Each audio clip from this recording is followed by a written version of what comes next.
অসমত ভাৰতীয় জনতা পাৰ্টিৰ প্ৰতিষ্ঠাপকসকলৰ মাজৰ অন্যতম কাণ্ডাৰী আমাৰ সকলোৰে পৰম শ্ৰদ্ধেয় মাৰ্গদৰ্শক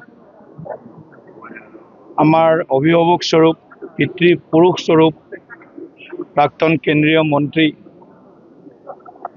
শ্ৰীযুত গোবিন্দ পুৰকায়স্থ ডাঙৰীয়াৰ দেহাৱসানৰ বাতৰিয়ে প্ৰতিগৰাকী ভাৰতীয় জনতা পাৰ্টিৰ কাৰ্যকৰ্তা সমৰ্থক শুভাকাংক্ষী গুণমুগ্ধ সকলোকে মৰ্মাহত কৰিছে। গোবিন্দদাৰ নাম নলোৱাকৈ অসম বিজেপি সম্পূৰ্ণ নহয়। ভাৰতীয় জনতা পাৰ্টিৰ প্ৰতিষ্ঠা কালৰ পৰাই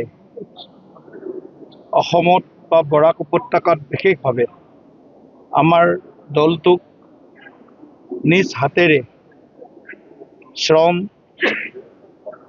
কষ্ট আৰু ত্যাগ তিনিওটাৰে তেখেতে যি ধৰণে সন্মুখৰ পৰা নেতৃত্ব দিছিল সেয়া আমাৰ সকলোৰে বাবে স্মৰণীয় হৈ থাকিব। গোবিন্দদাৰ সংগঠনৰ প্ৰতি যিটো নিষ্ঠা আছিল, দলটোৰ প্ৰতি, দলটোৰ আদৰ্শৰ প্ৰতি তেখেতে যি ধৰণে সকলো সময়তে জীৱনৰ শেষ মুহূৰ্তলৈকে